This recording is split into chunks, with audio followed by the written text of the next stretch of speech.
What's up, y'all? My name is JR, and for those of you who don't already know, I'm a huge movie and TV nerd. If you're new here, I appreciate you taking the time to check out my channel. I hope you'll consider sticking around and joining the film community I'm trying to build here on YouTube. So, in today's video, I'm going to be talking about how the showrunners and the writers of the TV show Longmire destroyed its main character in the series finale mere minutes before the final cut to black, all for the sake of fan service. And with that being said, no more wasting time. Let's get into it. Longmire is an American-made modern Western crime drama television series. And, in my humble opinion, it only comes second in that category to the neo-Western drama Yellowstone. The show was based on the Walt Longmire Mysteries series of novels written by Craig Johnson, centering on Walt Longmire, a sheriff in fictional Absaroka County, Wyoming. He's assisted by his staff, friends, and his daughter in investigating major crimes within his jurisdiction. The series premiered on June 3rd, 2012 on the A&E network, but ultimately finished its sixth-season run on Netflix on November 17th of 2017. The show currently has an 88% rating on Rotten Tomatoes with an audience score of 92%. It also has a Metascore of 68 based on only 21 critic reviews on Metacritic, with a much more impressive user score of 9.3, even though that score is only based on 11 ratings. And finally, the show has an 8.3 out of 10 on IMDb, and that's based on almost 38,000 reviews. So, Walt Longmire was portrayed as a larger-than-life figure. In the world of the Longmire series, he was the law, the second most important man in Absaroka County, again, the fictional place located in Wyoming. And I have to say, I absolutely love this show, probably in large part because I really liked Walt Longmire. He wasn't perfect, which I also appreciated, but he was certainly a man of principle. That's why I was really disappointed at the end of the series when the writers decided that Walt would sleep with Victoria Moretti, his deputy. Walt was a man's man, and I found that to be admirable, especially in this day and age. And, in my opinion, he had 5 main moral attributes that made him a man to look up to. He was capable, compassionate, responsible, respectful, and above all else, he was loyal. Now, he could be a bit self-righteous, and he was definitely overprotective at times, especially when it came to the women in his life, i.e. Vic, Katie, or Dr. Monahan. But I think that was just the way he showed his love, especially in the aftermath of his wife's death.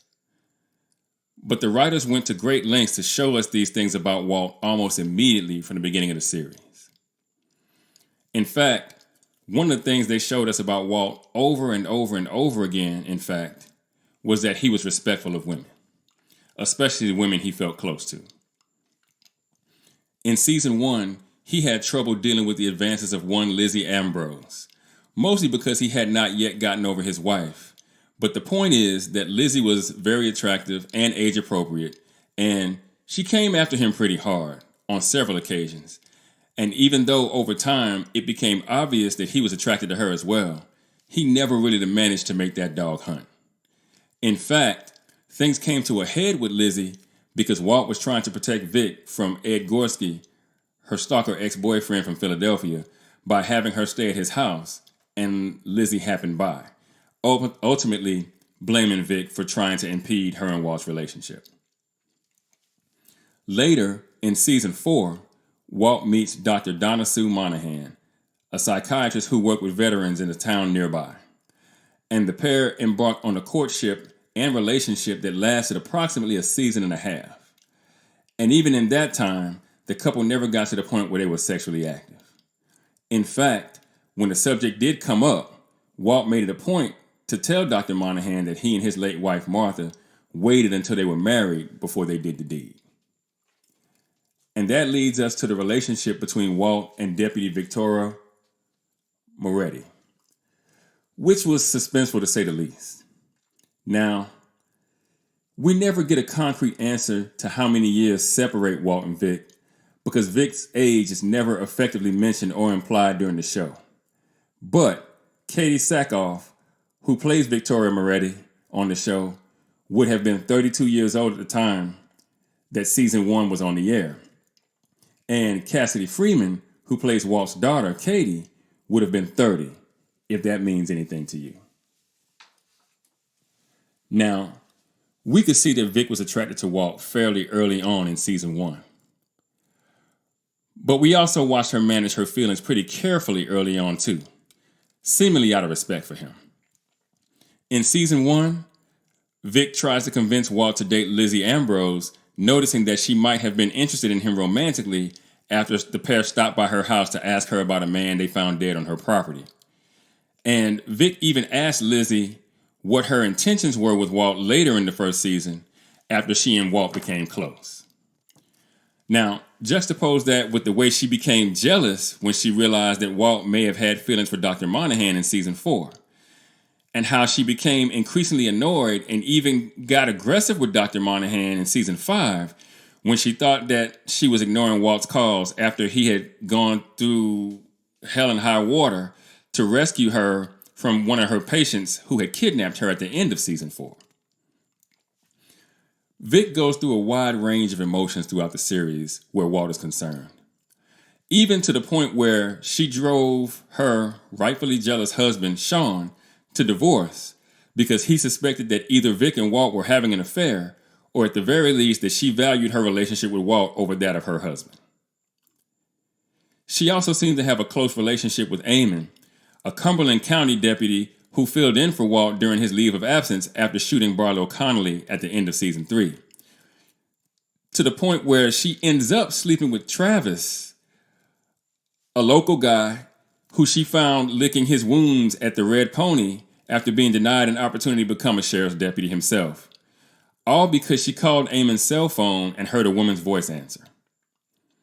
Then later, she sleeps with Eamon anyway, and seems happy to tell Walt all about it, all in an attempt to make him jealous. My overall point here is that despite it being painfully obvious that Vic is in love with Walt Longmire for almost the entirety of the series, and it even becomes obvious that maybe Walt may feel something for her in return, he's able to maintain a professional distance with Vic throughout the show's 6-season run, all while going above and beyond to keep her as safe as any one man could at the same time, her being a sheriff's deputy and all. That's something that made me truly admire him as a man, even when Vic at times seemed determined to press the issue. Vic ends up divorced from her husband, in large part because of Walt. She kissed Walt in the hospital when he was laid up after being shot by Dr. Monahan's kidnapper. She used Eamon to try to make Walt jealous. And finally, at the end of the series, she guilted Walt into kissing her again before their final showdown with the show's big bad, Malachi Strand, on the Crow Reservation. And even though I didn't love that kiss, I got why the writers did it. But after Malachi is finally dispatched and Nighthorse imprisoned, closing out Walt's outstanding business as sheriff, to have the pair then sleep together with only minutes left in the series, I think, did a huge disservice to Walt's character. Especially since the next day, they go through this whole song and dance about how they should both be alone because neither of them will ever mean as much to the other as the people that they've lost. So it felt to me like even the writers knew that based on how the characters were developed here, the hookup shouldn't have happened. But they made it happen anyway, simply to appease the portion of the fandom that were expecting Walt and Vic's relationship to mirror what it was in the books, which is described as a friends with benefit type situation. But before anybody comes at me in the comments about the books, I understand that there are things that happen in the books, but I'm not here to talk about the books. I'm talking strictly about the television adaptation of the books. Now, as I stated earlier in this video, I love Longmire. And I'm not going to pretend like this one decision changed how I feel about the show overall. But I don't think the decision jived well with who Walt was presented to us as being throughout the show. And I know there'll be people who will try to convince me that that's the entire point. That the encounter between Walt and Vic was supposed to show that Walt had finally learned to loosen up and live a little. I just don't think it was necessary to do that at the expense of Walt's character or his character arc. In fact, I think the same thing was shown by the writers just minutes later when we saw in the very last scene that Walt had finally retired from being sheriff and he managed to get his hands on a cell phone. But what do you guys think? Do you think Walt essentially one-timing Vic was a good choice 10 minutes before the show ended? Or do you think it negatively impacted the way you saw Walt Longmire? Let me know in the comments. And for those of you who might be new to the channel, be sure to like and share this video. If you like the content, be sure to subscribe and hit the notification bell. That way you'll be notified whenever I drop a new video. Also, be sure to go and check out themadScreenwriter.com for more television and film reviews and info on my upcoming film projects. And with that, I'm going to go ahead and get out of here. I got screenplays to write. I'll catch y'all in the next video.